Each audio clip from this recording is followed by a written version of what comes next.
Phil and I are actually functioning as bachelors at this particular time of our life.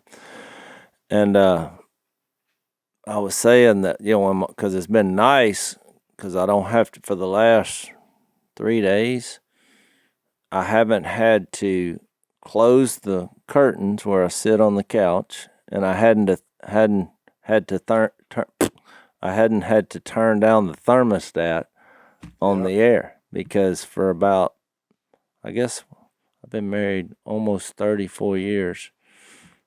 I open the curtains. My wife opens the curtains. I close them.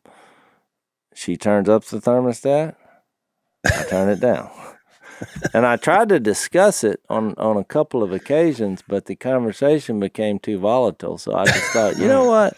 Gotta be careful. Don't sweat the little stuff. It's just part of my existence on a daily basis. I'm going to turn down that thermostat, only to have to do it again. And I'm going to have to close those curtains where I'm sitting so the sun is not glaring. I'm giving some keys to life, Ariel. Yeah, and you're not holding it against you. See, that's the difference. You're not holding it against you. You're just saying, okay, that's what we're going to do. There's no remorse or, I'm going to get you. It's just, I just thought, okay, this is the way it is. And it's only this is our dance. Couple of seconds a day. And this is just who we are. I'm not going to sweat the little stuff. I'm just going to go by. Common. I think that's a common issue. I mean, our house, it's the thermostat. There's two issues. One, the lights. Jill likes to have the lights on for aesthetic purposes, but I'm like, there's nobody in the house to see it. So let's turn them off. So I'll go turn them all off. She turns them back on. And the other one is they'll have the heat on downstairs and the air conditioning on upstairs. And so that really, that one gets me. I think I see in the situation in your house, Zach, it's aesthetics versus economics for you. Because you're thinking we're wasting money by counteracting ourselves. But I'm sweating it. So I haven't got to the point where I'm not sweating it yet, Jace. Oh, yeah, you'll get there. So I'm older. Yeah. So what's weird is this is not only to genders, because in my house the lights are the opposite. She likes turning the lights off, and I flip them on. I mean, it just, of course, I'm usually studying, so she's like, well, you can use the light on your phone. She actually said that one time. I thought, we have these. Look, when you go to my house out in the living quarters, how many lights are there? I mean, I bet there's 50. It's It's a lot of illumination. Why? Because we have these little bitty lights in the ceiling. I'm like, why would we have all these? If your woman have them off. If your woman is taken from you, and mine has been taken from me, so sick, if they get sick on you, or they need health care, I mean, then you're put there to run the show. The show, 99% of the time, you pull over there now and walk inside my house, it's just nothing. I mean, it's just quiet. There's no me and the dogs, and they don't even do much. They're looking around at me saying, I don't know, something's happened. Miss Kay rolls out. When she rolls in, she came down yesterday, and she had her little roller walking, getting her legs a little strength, doing better for the people who might wonder about it. Yeah. But she's got a little roller. She rolls.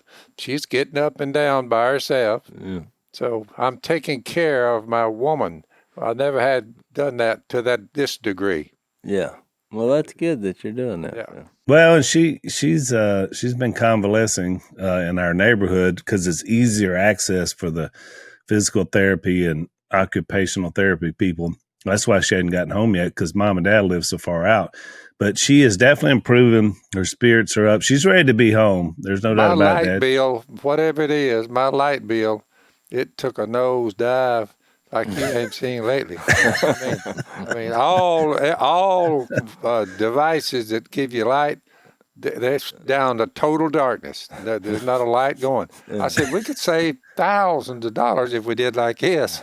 But when she showed up, everything started lighting up. It's been kind of comical, Dad, because her sister, who's 8 years older than Mom, Aunt Ann, she came to, and I'm saying this in air quotes if you're listening, she came to help out. And I've noticed what happens is when you have the person you're taking care of and her older sister comes to help take care of her, we now have two older women to take care of. Yeah. She is now we have a For squared lack of a better situation. term, it begins to become rubbing you the wrong way. Well, it's just another factor in our household. So I tell you who I've been feeling a little bit sorry for is one Jay Stone from the duck call room. Yeah, he's in a trance sitting over there and walks in. If somebody's sitting in his chair, he's like, oh, whoa, whoa, whoa. He's been forced out of his own house, and so I see him just sitting on the back porch, Dad. I appreciate it. That's where she camped out for the convalescing is with somebody else, not me. Anna has been a trooper through the whole process, so yep. we're glad that she's been there. But Mom's improving. I know you guys have been asking a lot of questions about it. Thanks for the prayers and all the concerns in Unashamed Nation. She's on her way back. I tell her every day, it's like, Mom, every time she does something great and, hits another goal, I said, you're getting closer to getting home, getting to your poochies and Dad. Yep. So now she's coming out for visits, which is great. But, it's been a family that has to put everything together. So I never had thought about it until I became one of the victims of years. I never had thought about it. What would happen, if your woman, well, I got a dose of it for about 2 months. She just disappeared.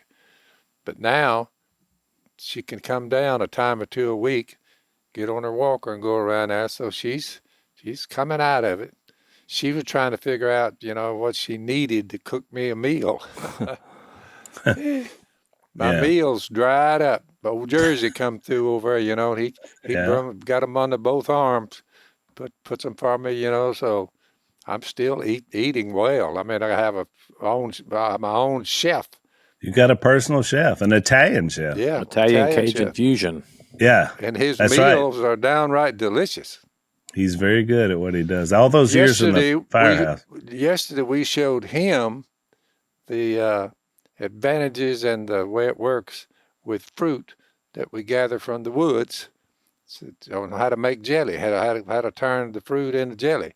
So yesterday I invited him down. It was pretty well 1, 2, 3 go, and we started. It was about. Did he write it down or did he just watch it? No, he was watching, and within 2 or 3 batches, I mean, he was there. The exact amount of fluid, the exact amount of what's the stuff that gets the Sure Gel? Yeah, Sure Gel. All that, how much he put in there. I mean, so he just fell right in there, and he probably stood there we made jelly for about 2.5, 3 hours. Did you sample it after it was over? You best believe I did. in Jersey, I went up there. He had cooked for me the evening before, so he had some rolls kind of cooked out there, so I heated them up, put the Mayhaw jelly on some of them, the first jar, went down there and showed him. I said, that's what it's going to taste like, what you're doing. And he started eating. He said, that has got to be the best fruit on the planet. Well, now that he's family, Dad, we'll turn maybe next year we can turn the jelly making over to him.